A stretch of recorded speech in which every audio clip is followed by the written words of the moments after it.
All right. Well, hey everyone. Welcome to the next generation of geo-compliance solutions. My name's Nick Patrick. I'm the co-founder and CEO of Radar. Radar is a geolocation platform. We work with hundreds of companies, both inside and outside of gaming. Outside of gaming, we work with companies like Panera Bread, Dick's Sporting Goods, Zillow, T-Mobile.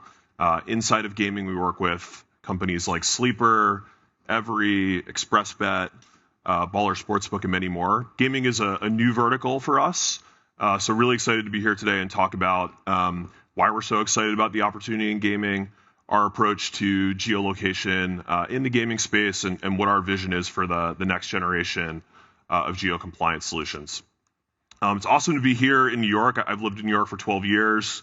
Radar is headquartered in New York. Met my co-founder at Foursquare, which is one of the early location-based apps. Do we have any ex-Foursquare users in the audience? Current Foursquare users? None. Cool. Well, anyway, really excited to be here. I want to start with a story. Some of you may have seen me give a similar talk at G2E, and at that talk, I talked a lot about Stripe. A lot of you probably know Stripe is a payments platform, a payments API. Today they call themselves financial infrastructure for the internet. And I drew some parallels to Stripe's entry into the payment space to Radar's entry into the gaming space with geolocation. And Stripe really set themselves apart on developer friendliness, simple and fair pricing, more seamless end user experiences when it came to accepting payments online, better support. They eventually expanded outside of payments and supported more use cases, and ultimately more choice. There weren't a ton of options to accept payments online when Stripe launched. There was kind of PayPal, or you could set up a legacy merchant account with a bank, and that was sort of it. And so my argument was that the next generation of geo-compliance solutions was going to be similar. The next generation of geo-compliance solutions would be developer-friendly with open source SDKs and really developer-friendly documentation, simple and fair pricing, enabling more seamless player experiences, better support, more use cases supported outside of just geo-compliance, and then finally, more choice. And we've talked to dozens of operators and vendors and regulators over the last couple of years, and I think they all agree that there needs to be more choice when it comes to geolocation in the gaming space. So last time I talked about Stripe, I wanted to talk about a different company today, which is Amazon. And obviously, Amazon is a global behemoth today, and all sorts of different selling all sorts of different products and services. But they started as a humble bookseller, and from there they expanded into new products, new verticals. They expanded into music and then clothing, and obviously all sorts of other services outside of e-commerce, AWS, etc. And when they initially expanded to new products and verticals, they had some doubters. Their competitors said things like, "Hey, we're laser focused on books. Books are unique. Books are different. Their prices are unsustainably low." Amazon offered things like free shipping, free returns. Folks at Amazon will never be profitable. They're going to have to raise their prices eventually. But Amazon, wasn't afraid to do things differently. I think they proved a lot of those folks wrong. And from their beginnings as a humble bookseller, I think became the best in the world at efficiency and scale, offering the lowest prices, making it really easy to purchase books online, customer orientation, customer obsession, and then working with third-party sellers on their marketplace to expand their reach. So I wanted to talk a bit about each of these things and then draw some parallels to geolocation in the gaming space. So Amazon built some incredible technology, an incredible supply chain when they started selling books, everything from sourcing to warehousing to distribution. They got really good at handling massive amounts of data, massive volumes of books and SKUs, and they got really, really efficient. And that efficiency enabled them to offer low prices, things like free shipping, free returns. They got really good at processing all this data for personalization. Back when Amazon launched, a lot of folks were so reluctant to purchase things online. So they made it really easy to purchase. They innovated with things like one-click checkout. And to this day, customer obsession is one of Amazon's core values. So Amazon obviously paid attention to their competitors, but they weren't afraid to do things differently, to enter new spaces. And ultimately, at the end of the day, Amazon, whether it's low prices or efficiency, all the things they did were really in service of building customer trust. So Radar's not Amazon, but I think there are some parallels for the way that we think about our entry into the geo-compliance space in gaming. And I just want to talk a bit about how we think about these things and why we think this approach represents the next generation of geo-compliance solutions. So efficiency and scale, offering really low and we believe fair prices, ease of purchase, and really I think when it comes to geolocation solutions, ease of integration, or if you're using an existing geo-compliance solution, ease of migration. Again, customer obsession, and maybe less third-party sellers and marketplace, but extending our reach through resellers and channel partners. So Radar's been around for almost a decade. We announced the general availability of our geo-compliance solution at G2E last year. We've been really overwhelmed by the reception since then. I mentioned we work with a ton of companies outside of the gaming space, Panera, Dick's Sporting Goods, Zillow, T-Mobile. Our vision as a company is location infrastructure for every product and service. So that means gaming, it means restaurants, it means retail, it means logistics, it means payments, real estate, et cetera. And, just like when Amazon entered new verticals and started selling new products, they had some doubters. We have some doubters as well. I think if you listen to our competitors, they'll say, Radar's a retail geofencing platform. We're laser focused on gaming. Their prices are sort of unbelievably, unsustainably low. They're going to have to raise prices eventually. And, I would argue that they're wrong. And I wanted to talk a little bit about our approach to proving them wrong. We power some really cool geolocation use cases outside of gaming.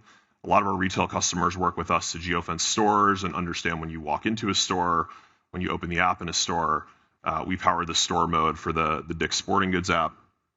A lot of our restaurant customers use our technology to understand when customers are approaching or arriving for an order ahead. So we can say, the customer's 5 minutes out, 10 minutes out, pulling into the parking lot, pulling into the drive-through, walking up to the register. And I think this translates really well to gaming. If you can understand when somebody's in a store, in a particular part of the store, you can understand which country or state they're in. You can understand if they're in a casino. You can understand which part of the casino you're in. You can understand if they're in a sports stadium, et cetera. And so we fundamentally see these as geofencing challenges. We believe we're the best in the world at geofencing. We've really spent the last 8 years pushing the limits of what's possible with location services in terms of accuracy and efficiency and reliability. So everything from really hyper-accurate geofencing to place visit detection, country and state detection, Bluetooth beacon detection for indoor and land-based use cases, and location spoofing detection. The other thing we've invested a lot in is some really powerful tools for visualizing and reporting and alerting on location data, and I think that translates really well to back office needs inside of gaming. So we brought all of this together. In our geo-compliance solution, we can detect dozens of forms of location spoofing, all the standard checks, GPS spoofing, proxy and VPN usage, device compromise like rooting or jailbreaking, et cetera.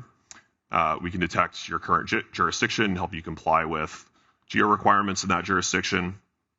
We support custom geofences, Bluetooth beacon detection, Wi-Fi based detection for indoor and land-based use cases.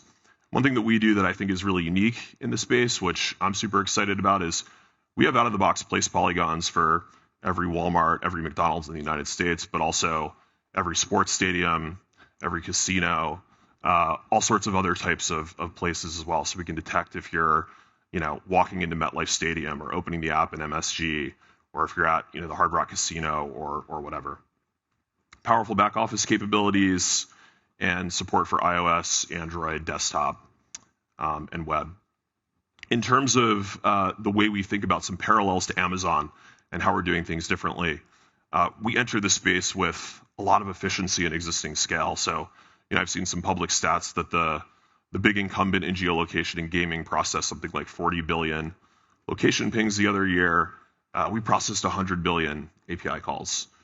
We're installed on over 100 million devices, and we handle traffic spikes like the Super Bowl every week. And so we've really optimized the heck out of our location infrastructure, and that's one of the reasons we can offer really low pricing. Our infrastructure is hyper efficient. Our margins are great, and we typically end up being somewhere between 50 to 90% cheaper than the geolocation alternatives. We also price a little bit differently. We've always priced our technology not based on the number of location pings that we're processing, but based on what we call monthly tracked users. So monthly active players opted into location services, and for folks who have sort of spiky or seasonal usage, we can normalize that. So we find that's easier to forecast. You can ping as often as you want. If you're using location for compliance and you want to also understand when somebody walks into a casino or when somebody's at a stadium or when somebody's traveling, you can turn that on at no additional cost. At our core and our DNA, we think of ourselves as a developer tool. So we focus on ease of integration and also migration if you're using an existing geolocation tool.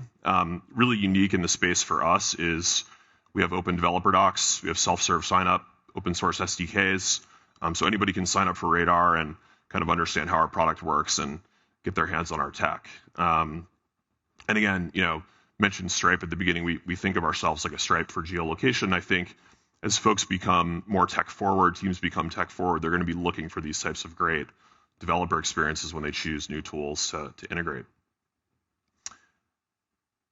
We're also very customer driven when it comes to our product roadmap. We think of ourselves more as a partner than a vendor. Customer trust is very, very important to us.